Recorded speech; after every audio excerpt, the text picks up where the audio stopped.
Seja muito bem-vindo. Estamos Eu ao sou o vivo. Lex Kozlik e hoje eu aceitei o convite dos acadêmicos do curso de design da UTF-BR no nosso momento aí de pandemia, nesse projeto, nesse movimento chamado Tão Longe, Tão Perto, em que hoje eu vou apresentar para vocês o meu projeto Caçadores de Memórias. Mas para começar a apresentar esse projeto, eu gostaria que vocês conferissem o vídeo oficial do projeto, que a Lais aqui, que está nos ajudando hoje na parte técnica, vai dar o play.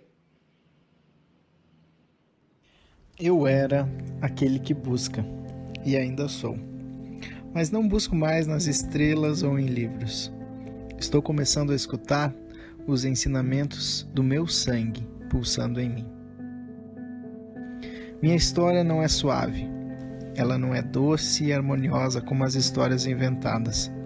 Ela tem um sabor de insensatez e perplexidade, de loucura e sonho, como a vida de todas as pessoas que não querem mais mentir para si mesmo. O projeto Caçadores de Memórias conta hoje com uma trajetória de mais de 4 anos. Tudo começou na pós-graduação de Fotografia e Imagem em Movimento na Universidade Positiva, em Curitiba, e se estendeu por longos períodos de pesquisa biográfica e genealógica, repleta de histórias que compõem minha mente e meu próprio código genético.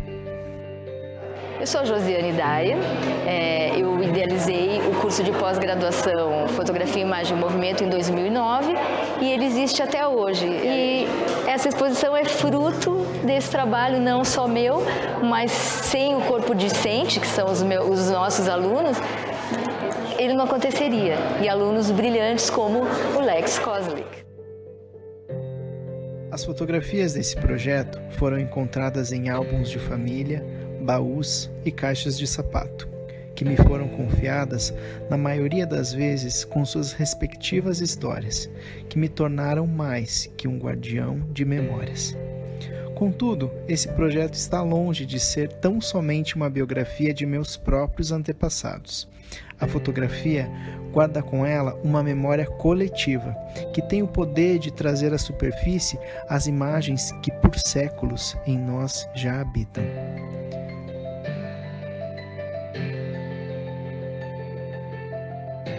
Muitos do que estão nessas imagens eu tão pouco conheci, como por exemplo a minha avó materna, que faleceu enquanto eu ainda estava na barriga de minha mãe. Outros eu tive o prazer de conviver muito, como o meu pai, que faleceu no inverno do último ano, marcando a minha memória como um dos acontecimentos mais profundos de minha vida. Eu sou Irene Kozlik, sou mãe do Lex. Então hoje estou participando aqui desse evento, né, que para mim é muito significativo. Por quê? Porque eu faço parte dele. Então eu olhando as suas fotos não pude deixar de conter as minhas lágrimas, porque é a minha vida que está nesses quadros. Meu marido que faleceu recentemente, então eu não me contive ao ver a foto dele. Essas lembranças que do tempo que ficamos juntos, e hoje só restam as lembranças. Ver tudo assim me emociona mais de ver o vídeo, né? Isso que me emociona mais, porque ele foi uma vida que a gente viveu junto e agora ver ele assim, o que mais me emociona é ele.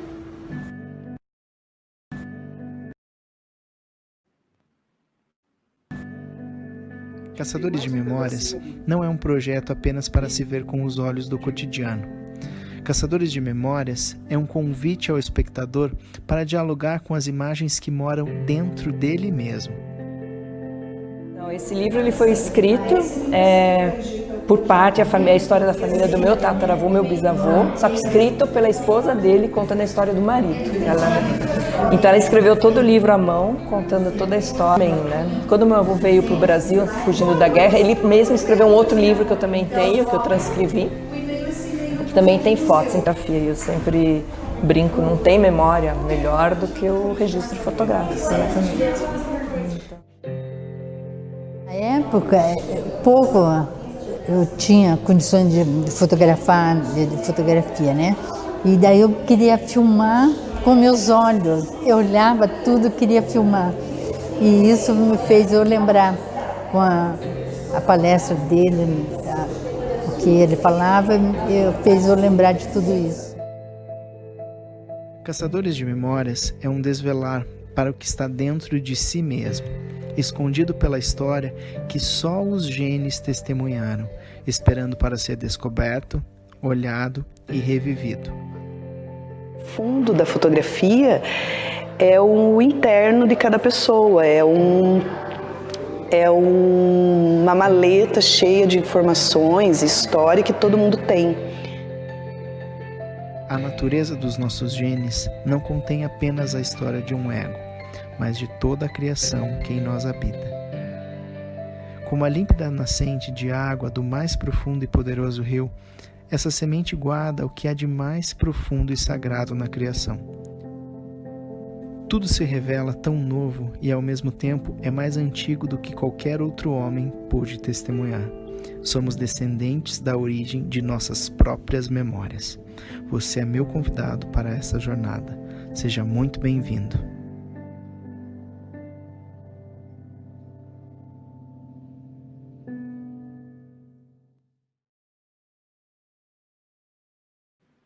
Seja muito bem-vindo ao projeto Caçadores de Memórias. Hoje, nessa live, eu quero contar um pouquinho da trajetória, da minha vida e do projeto, que acabam se cruzando também dentro da minha trajetória acadêmica.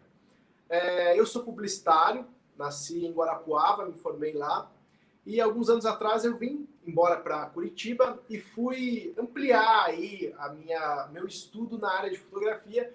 E cursei, então, como vocês ouviram no vídeo, o curso de pós-graduação em Fotografia, Imagem e Movimento da Universidade Positivo. Lá eu, enfim, tive contato com grandes profissionais da fotografia que levaram a eu entender o potencial criativo que a fotografia tinha. E para finalizar o curso, eu apresentei um projeto de conclusão, que foi o projeto Caçadores de Memória.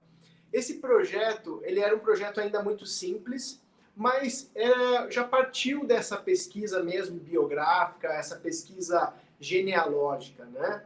E no desenvolvimento desse projeto, eu acabei reunindo todas as fotografias da família, então eu digo que eu confisquei os álbuns dos tios, das tias, na casa dos meus avós, eu fui atrás dessas imagens que compunham a história da minha família.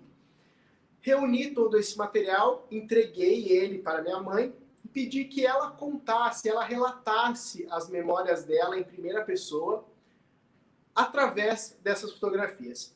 Eu não tinha ideia do que eu estava, do projeto que estava nascendo ali, não tinha ideia do que eu ia acessar, porque à medida que você recebe essas fotografias, lhes são confiados juntos as histórias dessas imagens. Então, todas essas histórias que, como eu coloco, compunham também a minha vida, a minha história, né?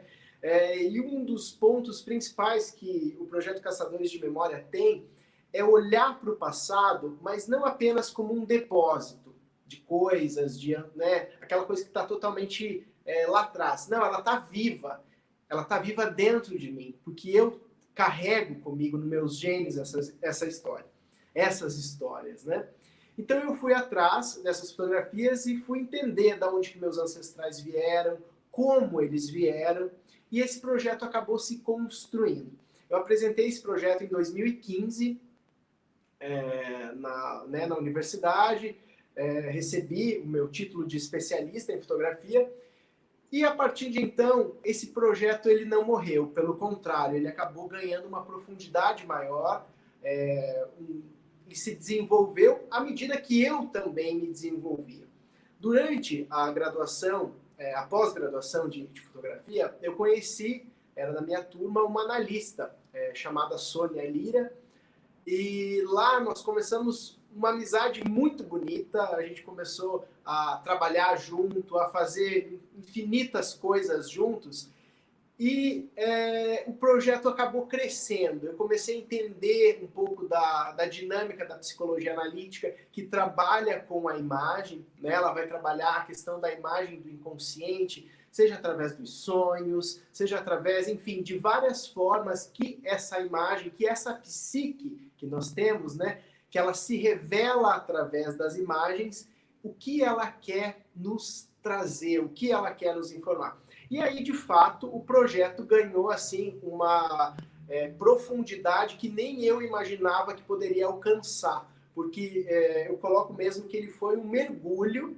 no meu próprio inconsciente pessoal, primeiro, mas também no meu inconsciente coletivo, no nosso inconsciente coletivo. E a gente já vai diferenciar um pouquinho mais esses termos que eu vou trazer para vocês hoje.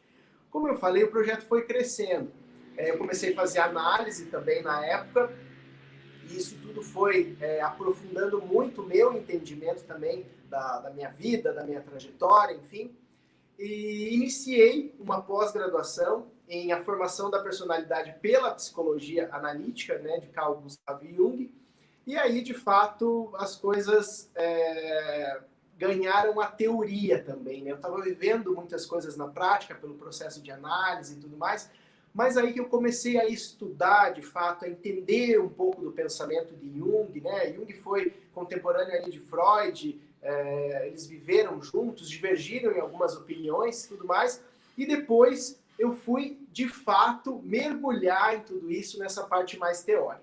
E de lá para cá, já tem 4 anos, mais ou menos, em que eu estudo muito a psicologia analítica, né? A psicologia aí que eu coloquei, que é uma psicologia profunda. Ela acessa dinâmicas, enfim, estruturas psíquicas que são vistas dentro da psicologia profunda. É uma terapia que você não olha só para situações do dia a dia, para situações ali do ego em si, né? Mas você olha, de fato, para essas questões que estão, né, segundo a psicologia de Jung, no nosso inconsciente. Eu vou mostrar para vocês um pouco dos livros que a gente, né, o projeto acabou tendo, que ele vai trazendo também com imagens um pouco desse percurso. Eu vou pegar para vocês, depois eu vou mostrar cada um deles. São 2 exemplares que eu tenho aqui. Um minutinho só. Se vocês ouvirem também um barulho de martelo, furadeira, eu li que hoje o prédio aqui está vendo algumas colunas, então me desculpem se tiver essa interferência. Então aqui tenho o primeiro volume do projeto Caçadores de Memórias, onde eu trago esse percurso mais histórico desse projeto. Então vou, né, trazer aqui os prefácios, enfim. Opa, esse daqui é o segundo volume, só um pouquinho. Já vou mostrar ele também para vocês. Aqui está o primeiro. E nesse volume aqui eu trago a apresentação do projeto. Então, isso que eu já falei para vocês. A questão da pós-graduação, como que esse projeto de fato começou. Aqui também tem a primeira árvore genealógica que eu fiz. Não sei se dá para ver, acredito que sim. A primeira árvore genealógica ainda com poucas informações. Ela foi crescer muito mais, porque eu acabei ampliando não só a questão dos nomes, mas as datas de nascimento, as profissões, também as doenças de que os meus ancestrais morreram. Então, tudo isso foi ampliando aqui o nível e também a profundidade do projeto. E aqui são, de fato, algumas fotografias que eu tive o prazer aí de me tornar guardião, né, eu costumo dizer. Também vou folheando aqui, a gente já para conversar um pouquinho mais. Nesse primeiro aqui, talvez vocês não vão conseguir ler, porque de fato a letra é um pouco pequena. E aqui são vários frames do primeiro projeto que eu apresentei, né, há 5 anos mais ou menos atrás, em 2015. Então, aqui é o primeiro livro, né, algumas das páginas desse primeiro livro que é contado pela minha mãe, né? Então, é ela em primeira pessoa falando de todas as situações da vida através da fotografia, né? Que quando eu coloco principalmente a questão da fotografia e digo, por exemplo, só vou deixar aqui um pouco. Quando eu digo para você, imagine a sua infância, lembre da sua infância, você é remetido diretamente a uma fotografia, né? Então, a fotografia ela tem essa carga energética, essa carga imagética de fazer você se conectar com o sentimento, com aquilo que está dentro, né? A Vânia, quando ela apresentou ali, a Vânia foi uma das minhas colegas no curso de pós-graduação em fotografia, ela fala que toda a imagem carrega o interno de cada pessoa.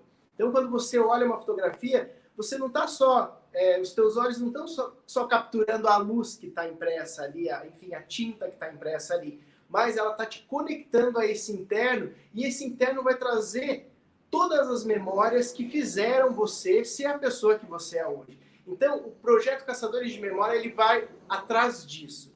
Ele vai atrás dessa memória profunda, né? Ela vai atrás mesmo daquilo que a gente tem de mais precioso dentro da gente, de mais íntimo, daquilo que desperta as emoções mais incríveis que um ser humano pode ter, né? E a imagem é que é responsável por revelar isso, né? Como eu já coloquei, a psique se revela através da imagem, né? Então, esse projeto, de fato, acabou se tornando a minha vida mesmo, né? Depois, agora, 2 anos atrás, eu iniciei também uma graduação, né? Falei, vou voltar para a faculdade e vou cursar psicologia. E dentro do curso de psicologia, eu fui me aprofundando também em outras linhas teóricas que também dão base para esse projeto. Então, uma das primeiras teorias aí que eu de fato me encantei, e que é também uma teoria muito nova no ramo da psicologia, né, no Brasil, a Mônica Justino, uma excelente profissional que até participou da exposição, ela veio para Curitiba, pôde prestigiar um pouco da exposição, pôde contar também um pouquinho sobre o que ela viu dentro da exposição. Ela fala sobre a psicogenealogia no Brasil hoje com muita propriedade. Mas a teoria, ela cresce ali na França. E o que ela vai trazer? Ela vai trazer a essa relação, seja psíquica, enfim, tantas outras estruturas que a gente pode trazer também, da relação dos antepassados no psicológico, na psique, enfim, do paciente, do cliente. Então, dentro da psicologia da psicogenealogia, existem várias ferramentas para poder olhar para esse indivíduo através da árvore genealógica. Então, a minha árvore genealógica, eu coloco aqui para vocês, deixa eu só encontrar qual página que é. Vou mostrar só algumas páginas, porque de fato o projeto é bem grande.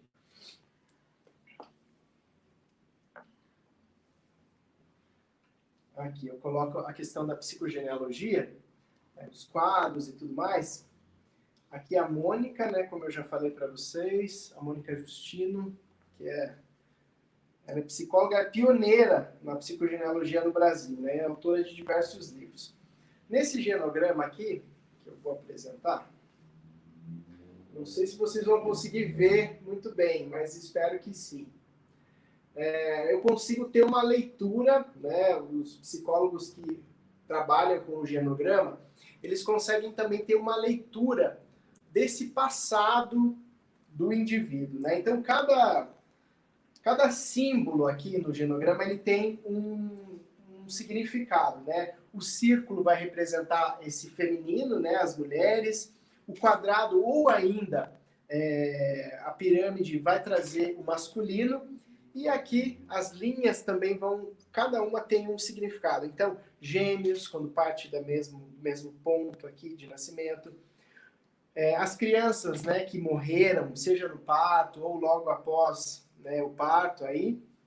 Enfim, e aqui eu fui de fato entendendo, através da psicogenealogia, os nomes repetidos da minha árvore, entender a quem a família estava honrando nesses nomes, né? Então, a gente acaba acessando aí um conhecimento muito especial.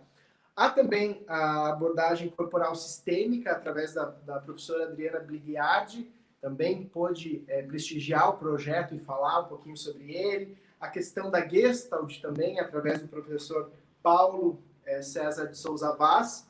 Também a psicanálise eu acabei, né, olhando para ela também para entender essa dimensão, principalmente da memória voltada a esse sujeito, né, através da professora Madalena Becker, que também prestigiou muito o projeto. Então, o projeto foi prestigiado, de fato, por diversos profissionais, onde eu pude ganhar a profundidade que eu queria nesse projeto. Então, também trago um pouquinho da neurociência e da memória também, né, nessa fase tão especial que é olhar para o ser humano nesse aspecto. E também, enfim, uma das áreas aí que eu já apresentei para vocês, que mais me fez ficar encantado com o poder da nossa mente, do nosso psiquismo, foi a psicologia analítica. Por quê? A psicologia analítica ela vai trabalhar, como eu já coloquei, através dos símbolos, né? De imagens arquetípicas, imagens que são atemporais, que vão caminhar pela história da humanidade, elas vão caminhar por eras. Essas imagens elas são as mesmas em diferentes culturas, né? Eu posso estar aqui no Brasil, mas alguém do outro lado do mundo é impactado também da mesma forma através desses arquétipos que a gente chama dentro da psicologia analítica. Então, olhar para tudo isso me fez entender a dinâmica e remodelar alguns pontos do projeto. Esse projeto, né, como eu estou apresentando para vocês aqui, esse é o projeto da minha família, mas eu já fiz esse projeto a outras pessoas também, direcionado a pessoas que queriam registrar a sua vida também de uma maneira fotográfica, mas também de uma maneira documental, que esse é o objetivo de fato do projeto. E no meio do desenvolvimento desse trabalho eu fui entendendo, né? Então, no início, eu trabalhava com jornalistas comigo, para fazer as entrevistas, para, né, transcrever esse material, eu cuidando da parte específica da fotografia, mas tinha uma equipe com jornalistas, enfim, para me ajudar nessa parte mais de coleta de informações. No desenvolvimento do projeto, eu fui entendendo que não era apenas uma questão de um enfoque jornalístico, era mais do que isso. Era um enfoque histórico, claro, sem dúvida nenhuma, mas era um aspecto psicológico que eu queria chegar. Que era isso que, de fato, o projeto já tocava. E eu acabei entendendo que a dinâmica do projeto, eu precisava de psicólogos comigo. E hoje, nos projetos que eu vendo, né, para empresas, para famílias, eu trabalho, então, com uma psicanalista que faz essa entrevista e acaba também acrescentando muito na dinâmica do projeto, muito na profundidade. Essa é uma palavra que eu enfatizo muito, porque é isso que o projeto de fato é, não é uma historinha que você conta. Você é confrontado, primeiro, através dessas imagens, a rever a tua história, a ressignificar a tua história. Entre a pós-graduação e todo esse andamento do projeto, teve um acontecimento que acabou marcando a minha vida como um dos acontecimentos mais profundos, sem dúvida nenhuma, que foi a morte do meu pai. Quando meu pai morreu, e eu olhei de novo para aquelas fotografias, elas tinham sido transformadas. Eram as mesmas imagens, mas a presença dele física não estava mais ali. Então aquelas fotografias, elas acabaram tendo uma riqueza, um significado tão especial que eu jamais pude imaginar, que foi quando ele deixou nós aqui. Até a minha mãe fala no vídeo que, sem dúvida, uma das fotos que marca, mais emocionantes para ela é a foto do meu pai, do esposo dela. Então, acho que foi um ano depois, mais ou menos, a Vânia Machado, que é coordenadora dos projetos educacionais do MIS, do Museu da Imagem e do Som aqui do Paraná, ela me convidou para expor um projeto sobre memória. Ela já sabia que eu trabalhava com isso e tudo mais, e me convidou para expor 9 quadros no museu, falando sobre a memória. E eu já tinha o projeto, né? Eu falei assim, mas não é bem assim. Eu não quero expor o mesmo projeto que eu apresentei alguns anos atrás. Não é isso. Que tudo se reconfigurou. Com a morte do meu pai, eu coloquei que tudo ganhou um novo significado, ganhou uma nova dinâmica de entender a vida, de entender a morte, que ainda é um tabu para nós, né? E eu falei, eu vou fazer esse projeto, mas eu quero fazer ele diferente. E eu tinha essa missão de colocar em 9 quadros um novo olhar sobre a minha história. E aí eu fui escolher essas fotografias de novo, e eu até brinco que não é eu que escolho a fotografia, mas são elas que nos escolhem de fato, porque elas pulam dos álbuns, elas pulam das caixas de sapato, dos baús, com uma memória ali que é impossível você dizer que ela não vai entrar nesse quadro.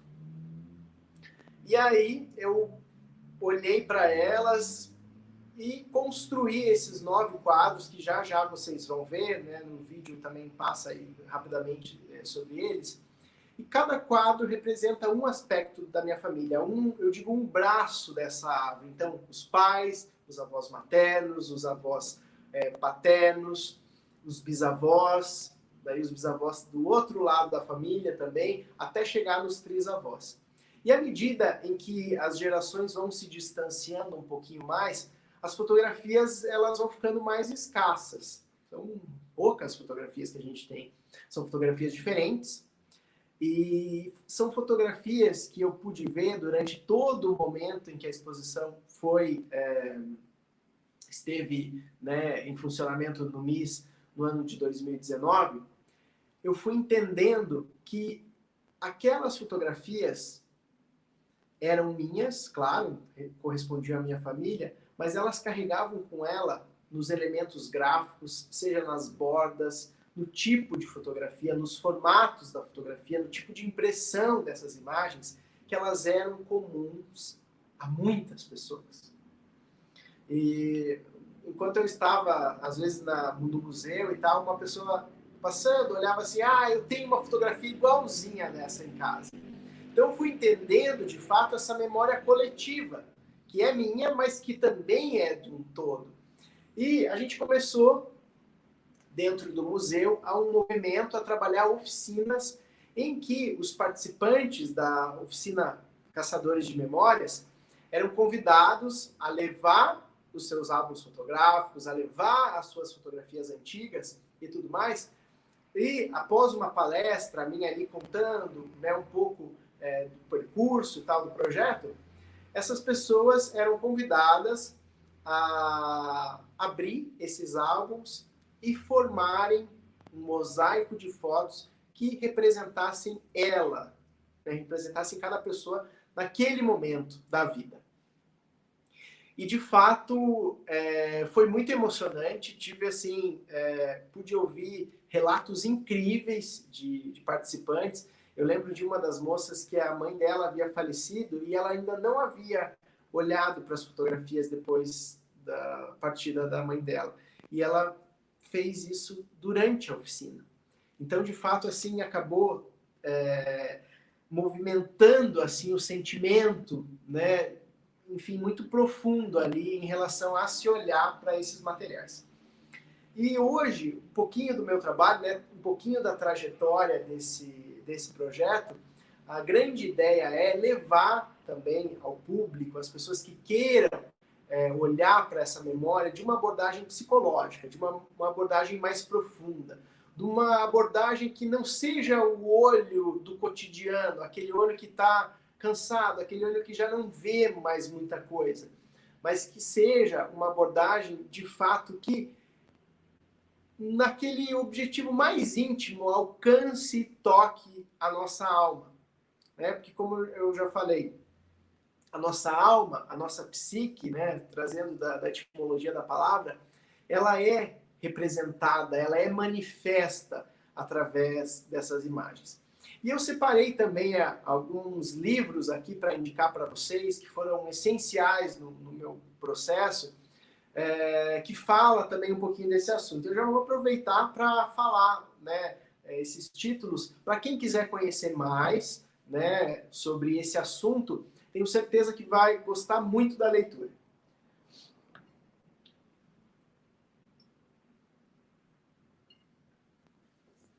Um desses livros é As Imagens do Inconsciente, da doutora Nice da Silveira.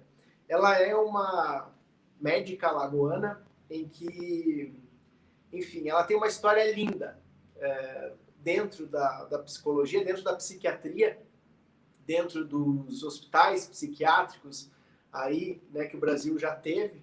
Ela já é falecida e ela esteve com Carl Gustav Jung, né, que é o pai da psicologia analítica, mostrando um pouco do trabalho dela que ela fazia com pessoas que estavam internadas que eram esquizofrênicos, né? E antes, naquela época, quem era cometido de esquizofrenia era depositado em hospitais, enfim, é uma realidade que foi muito triste na nossa saúde mental aqui no Brasil. Mas a doutora Nice da Silveira, nesse projeto pioneiro, ela deu voz a entender um pouquinho do que passava no mundo interno desses esquizofrênicos. E isso se deu através da arte. Então ela entregava pincéis, entregava tintas para esses pacientes, e eles pintavam essas imagens psíquicas.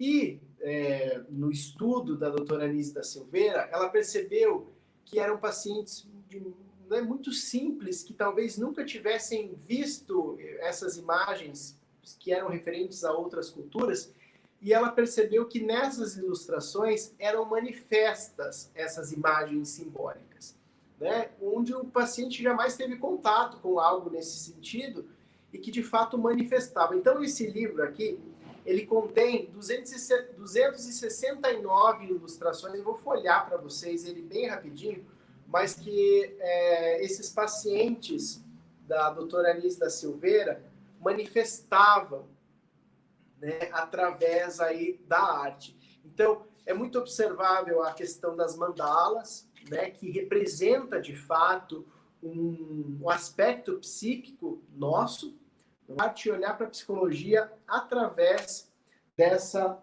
abordagem. Outro livro também que eu quero indicar, já vou aproveitar, para quem quer conhecer um pouquinho mais da psicologia analítica, é um livro de entrada assim fantástico, que é O Homem e Seus Símbolos. Dentro do meu projeto, esse livro assim é uma referência, não só bibliográfica, mas uma referência de entender o dinamismo da nossa psique mesmo, através dessas manifestações. E é um livro muito lindo, que também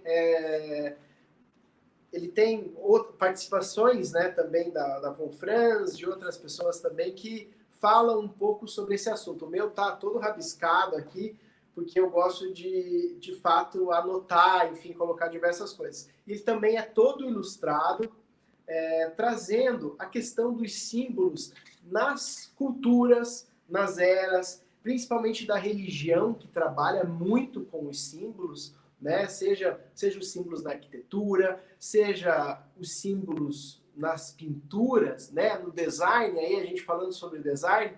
Então, é um material que dá base, que dá muita... Falo de novo, a questão da profundidade, né? De entender que a forma também comunica, né? Isso dentro da área da comunicação, enfim, das artes. Isso daí é muito importante a gente se aprofundar, né? E tudo isso vem do próprio inconsciente, né? Tudo isso já está impresso em nós. Outro livro que eu quero dividir com vocês também aqui hoje, que é muito importante em todo esse processo, é o livro Imaginação Ativa. Mas eu vou, que é esse daqui, Imaginação Ativa, Matéria-Prima da Cura e Quintessência da Arte, que também vai trazer um pouco da questão como eu falei, da Anísia da Silveira, enfim, traz diversas coisas. Mas antes de falar desse livro, eu quero falar um pouquinho do Livro Vermelho. Não coloquei como sugestão de leitura, porque eu acho um livro mais denso, assim, de entender. Mas é um livro que, de fato, inspira também muito o projeto Caçadores de Memória, que é o livro, que é esse daqui, ó, vou mostrar para vocês. Ele é pesado, então já tive que deixar o celular mais longe para gravar, que de fato eu queria mostrar muito esses livros para vocês. Esse livro, o Liber Novus, também conhecido, é o Livro Vermelho de Jung. Nesse livro, deixa eu só abrir aqui. Nesse livro, Jung se dedica 16 anos da sua vida, onde ele pôde escrever, enfim, os processos psíquicos que ele passava na época, e que mais do que isso, ele pôde ilustrar esses processos. Então é um livro totalmente ilustrado.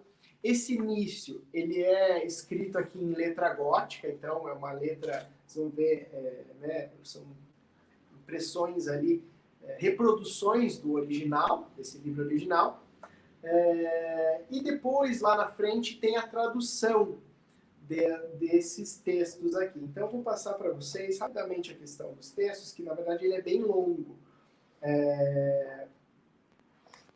até chegar um pouquinho nas imagens aqui que ele pintava. Então, aqui começam algumas, as iluminuras que ele trouxe muito, e também trazendo aqui as imagens simbólicas, que é nisso o processo hoje que eu mais estudo, que eu tenho dedicado, né, como eu falei para vocês, eu curso Psicologia agora, eu trabalho no Instituto de Psicologia Analítica, na parte da comunicação, então eu estou muito familiarizado com esse mundo aqui. E esse mundo da psicologia analítica, e trazendo principalmente agora a questão do Livro Vermelho, de Carl Jung, o que ele trouxe? Ele trouxe esses desenhos como manifestações vivas do inconsciente dele. Né? Então ele entrava em contato com essas figuras através de uma técnica que ele se inspirou primeiramente nos exercícios espirituais de Santo Inácio de Loyola e construiu uma técnica chamada imaginação ativa. Essa técnica ela foi aperfeiçoada por Johnson, que foi um dos discípulos do Jung. Hoje ela é aperfeiçoada aqui no Brasil pela pessoa da doutora Sônia Lira, que reside aqui em Curitiba, e que eu tenho a oportunidade, o rico prazer de estar perto e de fato aprender muito mais sobre esse conhecimento que de fato é muito precioso. E Jung, aqui nesses desenhos e também nos escritos, ele entra em contato com essas imagens através dessa técnica e através, né, dessa técnica, como eu coloquei para vocês, essas imagens, elas se comunicam. Ele se comunica com as imagens e as imagens respondem. Então é uma técnica da psicologia, é uma coisa profunda, não é para entender em uma live no Instagram, é de fato um conteúdo riquíssimo, né, que nós temos aí para estudar a mente humana, mas de fato é muito profundo. Então hoje a técnica ela é apenas aplicada por psicólogos em formação. No Brasil nós temos um único curso de imaginação ativa aqui na cidade de Curitiba, em que capacita esses profissionais que são apenas médicos, né, voltados à questão da psiquiatria, e também os psicólogos que queiram aprender um pouco mais dessa técnica. Então, através disso, essas imagens, de fato, elas não são apenas desenhos, né? Elas são manifestações vivas desse inconsciente. E que também, através de outras infinitas obras, seja, como eu já falei para vocês, o estudo da mandala, nos livros da Mona Lisa Dibo aqui no Brasil, seja através de outros livros, como tem um livro que eu gosto muito, que é O Mundo Secreto dos Desenhos, como que os desenhos manifestam essa psique, né? Como que isso pode ser usado no consultório, eu futuramente, exercendo a profissão de psicólogo, né, após formado, tem essa possibilidade também, ou usar de terapeutas, enfim. A psicologia analítica em si, através da imagem, ela constrói muito, né? Essa daqui é uma das imagens que eu gosto muito, tem já no vídeo do projeto e tal, a questão da consciência se manifestando, né? Dessa própria força psíquica que nós temos dentro de nós, que ela de fato ilumina, né? Esse inconsciente que precisa ser trazido à consciência, né? E a técnica da imaginação ativa criada por Jung, ela permite de fato esse acesso, né? Então esse é um outro livro aqui que é muito importante dentro do projeto Caçadores de Memórias. Eu falo bastante sobre esse livro dentro aqui do projeto, trazendo a questão da psicologia analítica, né? Gosto de falar bastante. Deixa eu trazer aqui para vocês. Então, aqui no livro de apresentação do projeto eu trago um pouquinho, né? Falando sobre essa área também. Quem quiser conhecer um pouquinho mais sobre o projeto, pode acessar o site, deixei aqui na descrição, que é www.caçadoresdememorias.com.br. Lá você tem os vídeos de apresentação do projeto, tem diversos materiais aí que vocês vão poder também conferir. E eu fico também super à disposição para quem queira enviar uma pergunta, para quem queira saber mais do projeto, né? Como eu já falei para vocês, as imagens e as religiões, esse é um capítulo bem especial do projeto aqui que eu acabei escrevendo. Então, como eu já comentei para vocês, esse projeto não é algo só para ser visto com aquele olhar do cotidiano, não. É algo que, de fato, ele atinge um aspecto mais amplo mesmo da nossa consciência. E agora, eu quero apresentar para vocês o segundo livro, que foi a exposição, né? Que foi essa segunda etapa ali do projeto Caçadores de Memória, onde eu pude expor ali no Museu da Imagem e do Som. Então aqui tem essa segunda edição, já com a apresentação do projeto, aqui alguns quadros sobre o projeto. Aqui tem um texto especial falando sobre o meu pai. Deixa eu ver, acho que aqui ele fica um pouquinho claro, não sei se vocês vão conseguir ver, mas falando sobre o meu pai, que essa segunda etapa do projeto, o que eu trouxe? Olhar para tudo isso depois, para essas fotografias que meu pai já estava estampado ali, mas não tinha mais a presença física dele, tudo isso se reconfigurou. E eu fiz essa exposição como, de fato, uma elaboração desse luto, que, enfim, é algo muito difícil, né? Uma perda é sempre dolorida, a mente vai em um lugar que a gente jamais imaginou que esse lugar existisse, e sair de lá, às vezes, é muito difícil. Está aí a depressão, né? Mostrando que esse mal acomete, de fato, muitas pessoas. Então, essa exposição, ela foi, sim, a elaboração do luto do meu pai, onde eu pude prestar esse tributo a ele, né? Então, aqui eu trago a apresentação, e aqui são algumas imagens da exposição, onde vocês vão poder conferir no site aí, caçadoresdememorias.com.br, um pouquinho mais e também conferir essas imagens. Aqui no livro também a gente tem alguns QR Codes com os vídeos do projeto, então quem, nas reuniões onde eu apresento o projeto para possíveis clientes aí que estejam interessados em desenvolver, a pessoa aponta o celular, já abre o vídeo falando um pouquinho do projeto e tudo mais. Então, foi de fato bem especial. Trago um pouquinho também da impressão. Eu trabalho existe hoje essa possibilidade de a gente imprimir em tintas minerais, que são um substrato totalmente diferente do que a gente está acostumado, que é a tinta à base da água, né? Então, uma impressão com uma tinta comum que dura em média 5 anos, com a impressão em substrato mineral, essas impressões, para começarem a desbotar, são 200 anos. Então, eu, que estou falando sobre memória, que estou plantando essa semente da memória, em poder olhar, poder revisitar esse passado, poder ressignificar esse passado, que esse é o grande objetivo do projeto. Também falo sobre a memória e deixar essa herança mesmo aí para outras gerações. Sem dúvida, então, a impressão é um dos preciosos cuidados que eu tenho falando desse projeto. Essa impressão aqui não é a impressão em papel algodão, em tintas minerais, mas todos os quadros têm, né, essa impressão. É uma impressão certificada pela Canson também, né? Então é todo um cuidado aí especial que, né, os melhores museus do mundo vão trabalhar com esse tipo de impressão. Então esse é um cuidado que eu também trouxe para o projeto. E aqui, eu vou só tomar água aqui e falar. Deixa a garganta seca.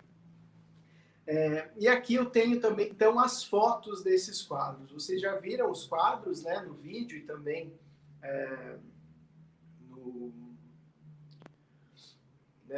agora aqui no livro, mas aqui estão as fotos como elas são mesmo dos quadros. Então, essas imagens, elas são mosaicos de inúmeras fotografias. Então tem diversos elementos aí, desde o negativo fotográfico ao álbum aqui de espiral, aqui, né? Opa, aqui. Também outro elemento que eu trago muito é a folha da árvore, né? Nesse caso aqui é uma folha amarela que recém caiu, com ainda uns pontos de verde, né? Que representa, o meu pai representa a morte dele, e essa folha ela vai seguindo em todo o projeto. Então aqui já tem folhas mais secas, que foram os meus avós, que já faleceram, né? Minha avó faleceu quando minha mãe estava grávida, me esperando. Então, também pude ver essa relação através da psicogenealogia, através das datas de nascimento. Então, outro ponto aí bem interessante do projeto. Aqui são os meus avós paternos, eles são ainda vivos. Então são folhas, né, eles são mais velhinhos mesmo, mas apesar da idade, são muito fortes. E aqui as folhas, então, mais verdes, né, mostrando de fato a essa vida. Eu costumo dizer que dentro dessas fotografias tem infinitos elementos, tem histórias, não só nas fotografias, mas dos elementos que eu decidi colocar nesse projeto. Então, estou trazendo o exemplo da folha, mas a folha é um dos elementos. Então, de fato, todo momento que eu olho para essa fotografia, ela me traz uma memória diferente, porque eu me conecto a um elemento diferente que foi usado para a composição desses quadros. Também aqui os meus 3 avós que trabalhavam com madeira, então eu coloco muito essa questão também da árvore seca, o tronco, né, alguns objetos de madeira aqui. E também falando para vocês, aqui ficou melhor, tem uma descrição aqui, falando sobre eles, falando, né, um pouquinho da história deles e também toda essa pesquisa das datas de nascimento e também de falecimento. Para vocês terem ideia, eu precisei até ir no cemitério, assim, para encontrar algumas datas, né, que não tinham registros em cartórios, enfim. Hoje, né, para quem quer estudar psicogenealogia a fundo, nós temos inúmeras ferramentas digitais, online, que dão acesso a esses documentos, sejam de cartórios, com registros de nascimento, de casamento, de óbito também. Então, enfim, a profundidade que o projeto pode alcançar, de fato, é indescritível. Aqui outra fotografia que eu gosto, eram as pessoas que amavam festar na minha família, então a cerveja, o isqueiro ali, né, também as identidades. E isso que eu vou colocando para vocês. À medida que essas gerações vão se distanciando, essas fotografias vão ficando cada vez mais escassas, né? Aqui eu tenho poucas imagens, né? Então, isso vai... Aqui também já são menos fotos, diversos elementos. Vamos passar sobre eles rapidamente. Aqui também tem uma mochila, né, trazendo principalmente essa questão da viagem. eles são descendentes de poloneses. Então aqui tem a mochila representando essa viagem, um postal aqui do Rio de Janeiro, antigo também. Essa daqui também é uma das imagens bem especiais do projeto, onde eu descobri que esses dois aqui, meus trisavós, eles casaram sem se conhecer para vir embora para o Brasil, para fugir, né? Naquela época em que o mundo passava por diferentes transformações, como nós estamos passando hoje também, não deixa de ser diferente, né? Então eles casam sem se conhecer para vir embora para o Brasil. E eu coloco aqui, né, a questão das alianças e dessas duas fotografias do manto polonês que eu tenho também aqui. E aí tem mais essa que é a última fotografia, que é, aqui vocês não vão conseguir ver, mas na última página desse livro eu trago, que é essa imagem aqui, que é um desenho, não de como se fosse uma árvore genealógica, né? Eu fiz ao contrário, eu fiz como raiz, né? Uma árvore aí de vida, também uma árvore da morte, né? Que é um elemento aí tão profundo quando a gente começa a estudar ele.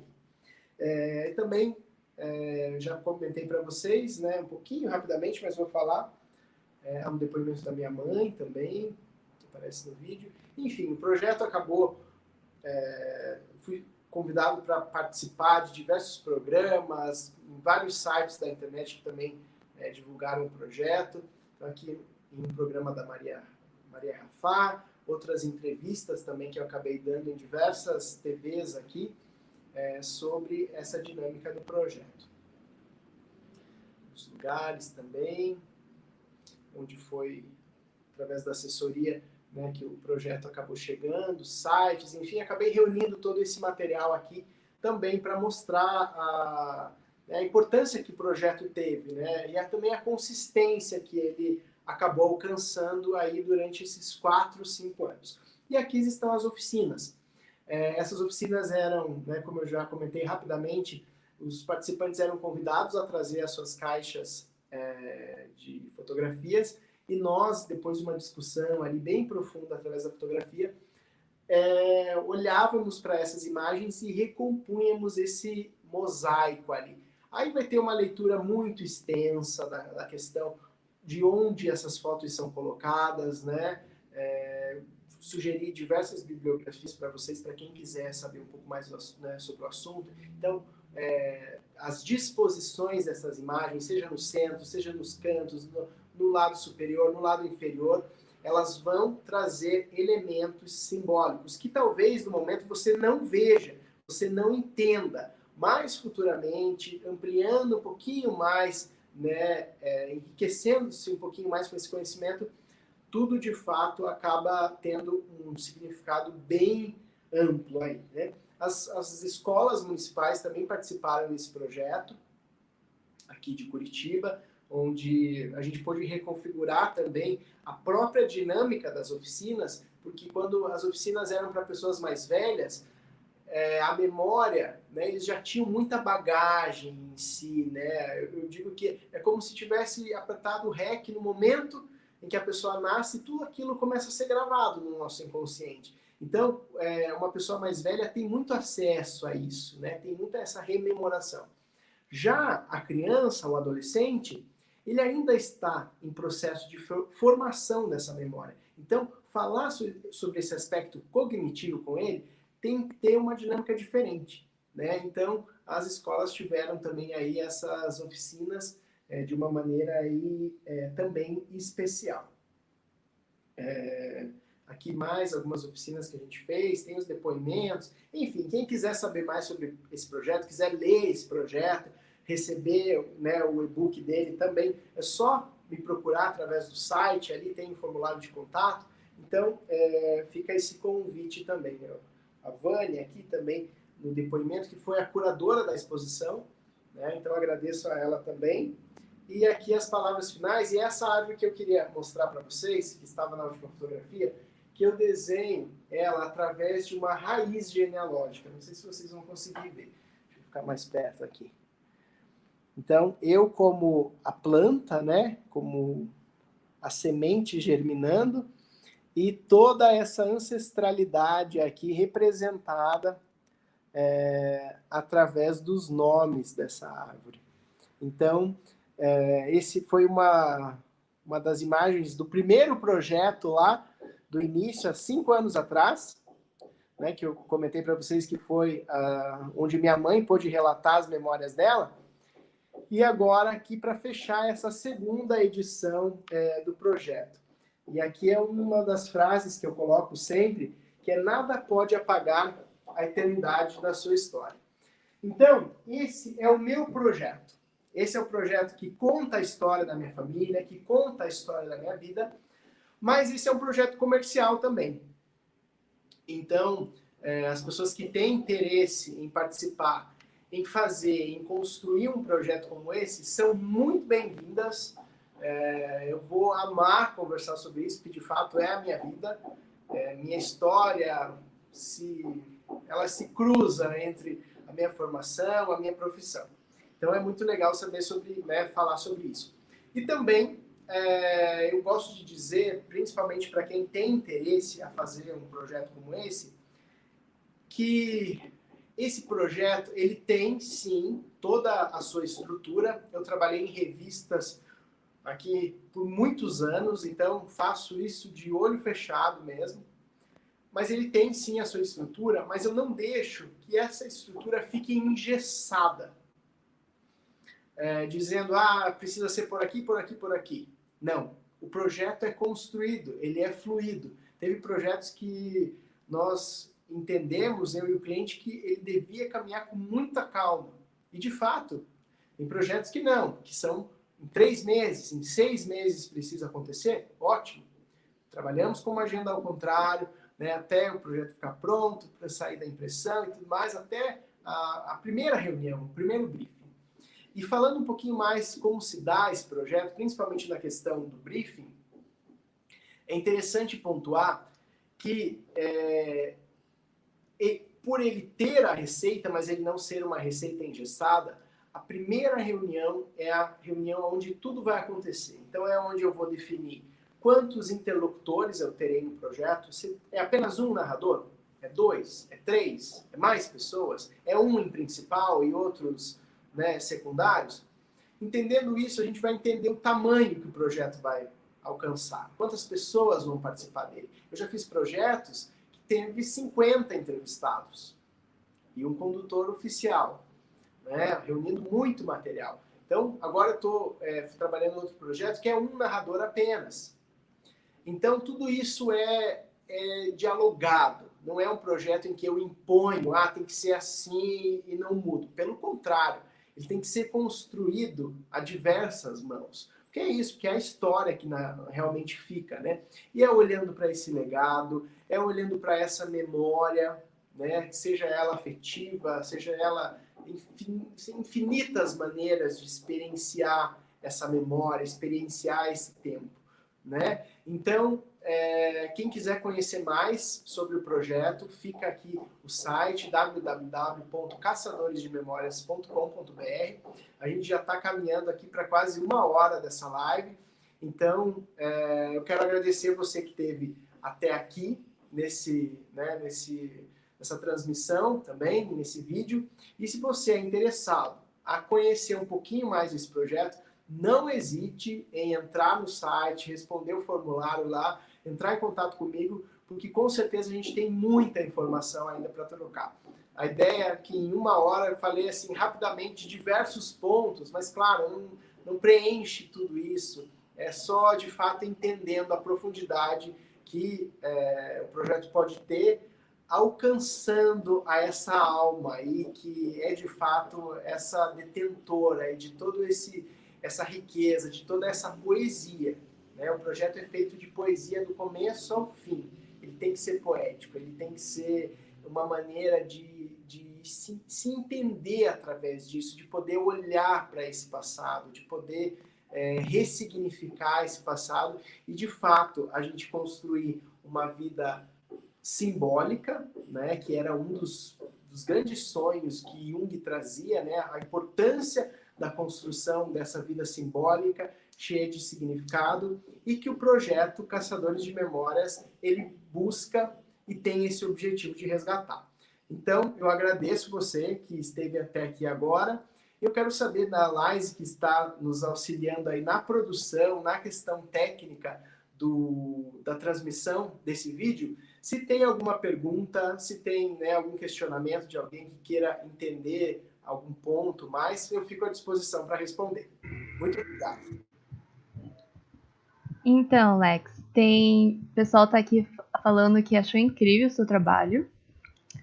A Naira comentou assim, que fez o curso de fotografia com você no Senac e acompanhou pelas redes sociais seu trabalho dos caçadores. E ela não tinha ideia de todo o trabalho de pesquisa que você teve e ela disse que foi incrível e lindo demais. Legal, muito bom. Verdade, eu fui professor de fotografia no Senac por vários anos, aí tive diversos alunos, sempre falei do projeto, sempre gostei de apresentar, porque eu olho para a fotografia, ela tem infinitas formas, né? Ela pode ser fotografia documental, ela pode ser fotografia de cidade, de natureza, retratos, enfim. E essa foi a maneira que eu encontrei de expressar, eu quis expressar memória. Né? Então, que legal que alguém, né, a Naira já conhecia aqui um pouco do projeto, fico bem feliz, bom revê-la. Muito bem. A Ana Reis comentou que ela... Perguntas não tem o pessoal elogiando, né? E a Ana Reis disse que ela estuda a constelação familiar e os conteúdos super conversam. Ela mandou parabéns pelo projeto. Exatamente, né? Eu tenho um entendimento que nada pode ser descartado. Olhar para isso através, né, dessa ferramenta que nós temos é incrível, vai trazer um processo de autoconhecimento. Todas as teorias são bem-vindas. E sim, elas podem convergir, elas podem fluir juntas. Né? Eu falei muita coisa que tem a ver sobre isso. Ó, minha gatinha passando aqui, não liguem, tá? E ela é Nise, em homenagem a Nise da Silveira, que eu já, né, falei para vocês. Então, de fato, é muito lindo ver tudo isso fluindo. Cada um tem os seus caminhos. Eu fui para psicologia analítica, ali estou, né, entendendo também muito de psicanálise, mas tem infinitas ferramentas aí de construção e da nossa evolução da consciência, né? Porque tudo isso está trazendo aí essa possibilidade de a gente poder olhar para dentro de si e ver exatamente do que nós somos feitos, né?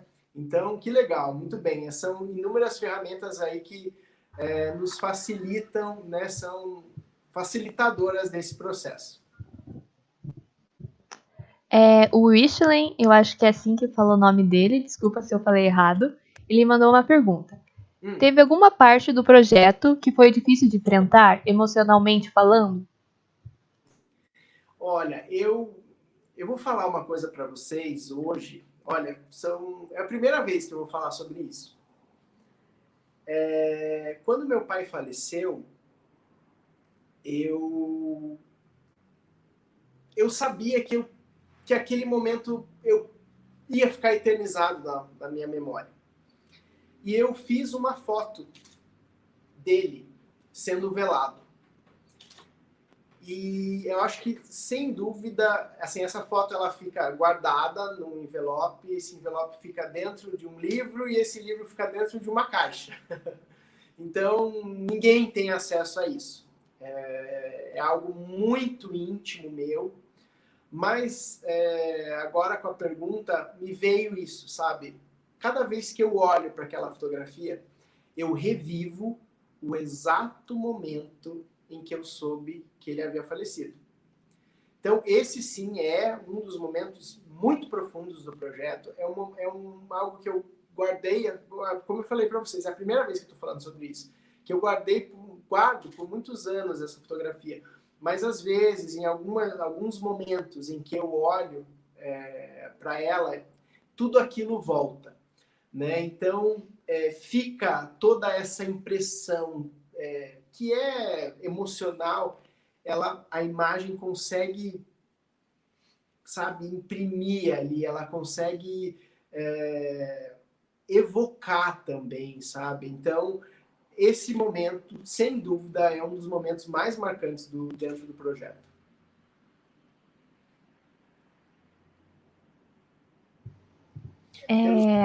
O Guilherme falou aqui o Guilherme falou que se encheu de vontade de procurar fotos perdidas nos armários aqui. Isso aí. A Cleusa Kozlik falou que faz parte do projeto também. Sim, com certeza. Minha tia, nossa, minha mãe falou, né, no projeto, que ela fala assim, é minha vida que está nesses quadros, né? Então a tia Cleusa, beijão, obrigado, a tia. Nossa, você deu diversas fotos aí para a construção desse projeto. Então, é um projeto da família, que eu digo, porque é meu, mas é toda a minha família, né? Então, às vezes, a gente se encontra aí nas reuniões de família e eu levo, e de fato é um momento muito especial, assim, que nós temos, né? De olhar para isso, de poder reviver. Fala da minha família, mas alcança muito mais, né? Como eu falei, assim, toca um inconsciente que é mais do que pessoal, né? Ele é coletivo. Então, tia, muito obrigado por ter participado aí do projeto. E o Guilherme também fez um comentário que teve vontade de olhar para as fotografias. Esse é o objetivo do projeto, né? Nas oficinas que nós tivemos no museu, as pessoas foram convidadas, né? Então na época não era a época da pandemia ainda, né? A gente podia estar perto, abraçar e tudo mais. E essas ações foram feitas no museu. Mas elas podem ser feitas todos os dias, né? Ainda mais nesse momento aí onde a gente está procurando o que fazer, né? Ocupar a mente aí com algo produtivo, né? E não algo criativo, né? E não destrutivo. Vai a fundo, Guilherme, sem dúvida nenhuma. Olha para essas fotografias e eu vou dar uma dica hoje para vocês, uma dica bem especial aí para quem for mexer com essas fotografias antigas. Vá, né, com todo cuidado, com todo carinho, olhando para esse material, mas separe um lápis para escrever, ou uma caneta, enfim, para escrever atrás dessa fotografia quem são essas pessoas, né, o nome dessas pessoas, o sobrenome, se possível, e principalmente que ano que foi aquela fotografia. Claro, hoje eu nem separei fotografia antiga aqui, só fiquei falando de livro, né? Mas algumas fotografias vinham a questão do ano, né? Então, janeiro de 80, né? Tinha lá a data. Mas algumas imagens, elas não têm essa data. E quando a gente perde um familiar, a gente perde toda essa memória aí que não ficou impressa na fotografia. Quem eram as pessoas? Às vezes você tem fotografias lindas dos teus ancestrais ali, você nem sabe quem é, né? Então escrevam, pergunte, vão entrevistar os avós, os tios, né, os pais, faz entrevista online mesmo. Quem que é esse daqui? Anota tudo isso. E vai construindo esse né, baú aí de memória. Essa semana eu fotografei o professor Victor de Salles, que é um mitólogo aqui do Brasil, ele mora em São Paulo, é um grande estudioso aí, ele foi orientado no doutorado dele pelo Piaget, né, que é um mestre da educação, e eu fui fotografar, tive o prazer de ser recebido na casa dele, e ele foi me mostrar todas as fotografias, e ele tinha as datas, os nomes, escritos a caneta mesmo, em cima da fotografia. Então eu falei, uau, que memória mesmo preservada. Porque só a foto impressa ali é a foto que ela vai, uma hora ou outra, ela vai sumir, né? E ainda olhando para isso na questão da fotografia, eu posso trazer um paralelo de como a imagem é produzida hoje, né? Então, por exemplo, você está ali navegando, vou postar uma foto no Instagram. E você posta, aquela foto ela é curtida, ela é vista por milhares de pessoas do outro lado do mundo, mas depois daquele dia é muito difícil as pessoas olharem novamente para aquela fotografia. Só quem vai lá, né, olhar o histórico aí consegue ver, mas ela fica esquecida. Então, hoje a memória e a fotografia, ela é muito efêmera. Nós somos bombardeados de informação 24 horas por dia, de imagens, seja na TV, seja no celular, enfim, né? E nesse momento de pandemia, onde a gente, né, precisa se isolar um pouco, as imagens elas vêm trabalhando na nossa fantasia, na nossa psique, na nossa memória, enfim, diferentes registros aí da nossa cognição. Então, essa efemeridade aí da fotografia, ela é algo a se pensar. Então, fica essa dica primeiro aí para o Guilherme, que vai olhar, não só para ele, viu? Para que todo mundo que for olhar para os materiais antigos, de anotar, tá? E a segunda é também de imprimir, na medida da possibilidade, né, que vocês puderem imprimir, imprimam esses materiais, porque o que acontece, o que é muito comum hoje? A pessoa tem as fotos no celular, tem anos ali da vida dela registradas pelo celular, e nunca baixou essas fotos, nunca imprimiu essas fotos, e às vezes perde o celular, roubam o celular, ou o celular da pane, e ela perde todo esse histórico. Enfim, são infinitas as pessoas que falam isso todo ano que aconteceu, né? Então, tirem essas fotos desses dispositivos, imprimam, tragam ela para essa materialidade mesmo, para que ela possa passar, porque ela não é só tua, essa foto que você faz hoje, ela vai falar um momento da tua vida, mas que vai ter significado para seus filhos, seus netos, enfim.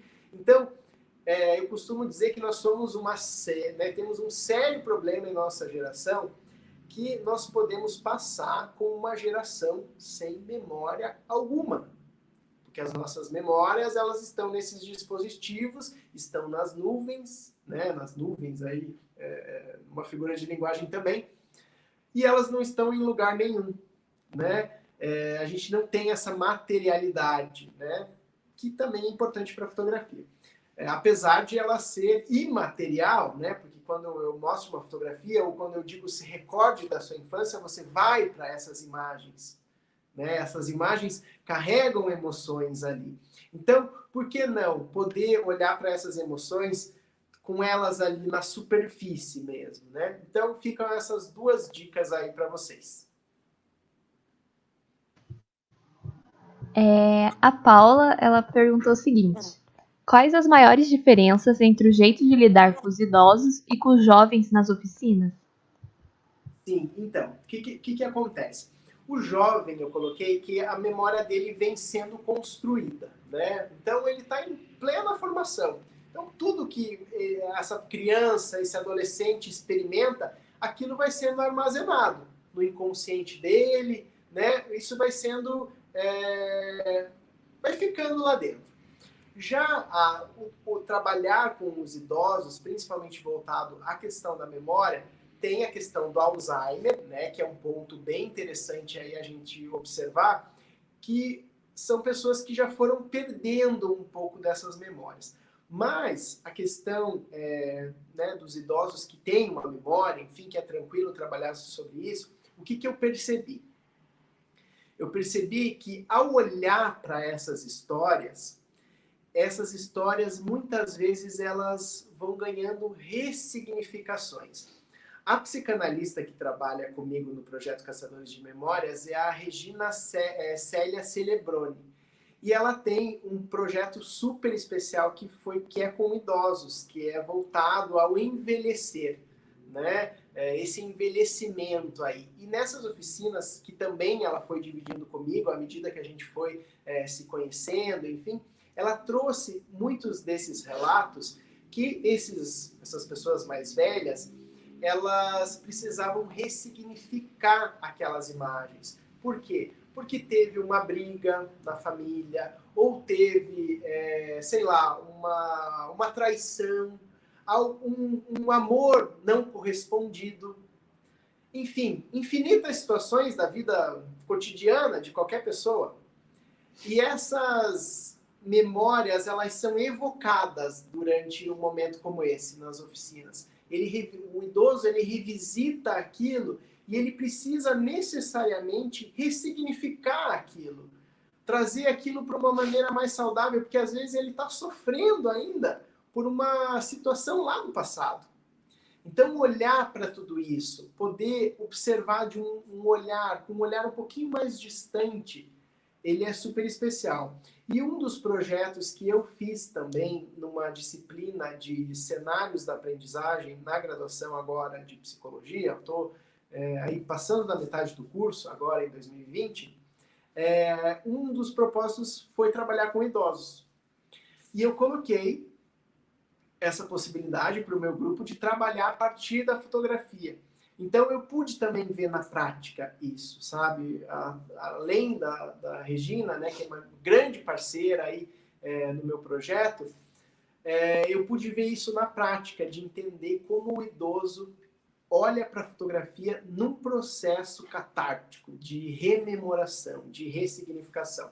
Então, a diferença principal que eu noto, né, eu percebo entre esses dois públicos seria essa.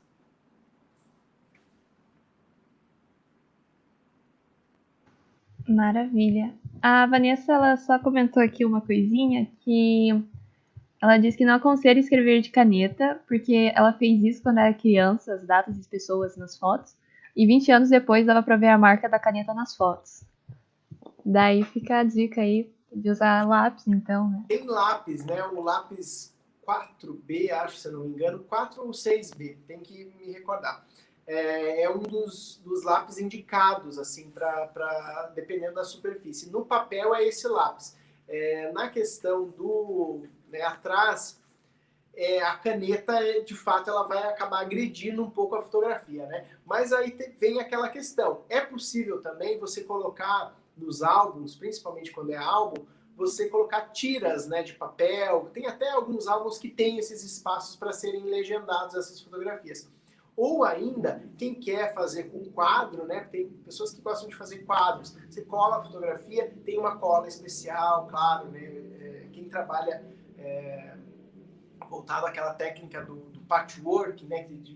De cola e papéis e tal, tem colas especiais também que não agridem, né? Que tem um pH mais neutro, que não vão agredir a impressão, enfim, não vão desbotar.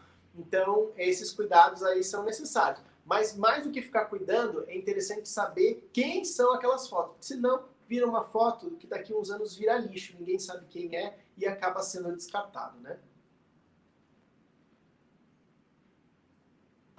Eu acho que é isso, Lex. Queria agradecer a sua participação aqui, por compartilhar a sua experiência no Tão Longe Tão Perto. Eu adorei te conhecer e o seu trabalho também. O pessoal aqui gostou muito. E eu queria convidar as pessoas também, se elas têm alguma coisa, algum conhecimento e elas queiram compartilhar com as outras pessoas. A gente é um projeto aberto. Eu vou mandar nos comentários o link do formulário onde você pode propor atividades. E a gente é formado por alunos de design da UTF-PR, mas é aberto para a comunidade externa também. Então, não é uma coisa restrita. Qualquer um pode vir, propor, e a gente dá todo o suporte. Muito bem, Lais, eu quero agradecer a tua paciência, a tua dedicação. Aí ontem a gente fez um teste, entendendo aí qual que seria a dinâmica do projeto. Tenho certeza que foi fundamental, né? Foi uma conversa bem bacana, foi uma conversa bem fluida. Quero parabenizar esse projeto que tem levado tanto conhecimento, aí, tanta informação preciosa, valiosa aí nesse período de pandemia. E foi uma satisfação imensa poder contar um pouquinho sobre esse projeto, poder contar um pouquinho sobre a minha vida. E também quero parabenizar aí o pessoal do curso de design, de arquitetura.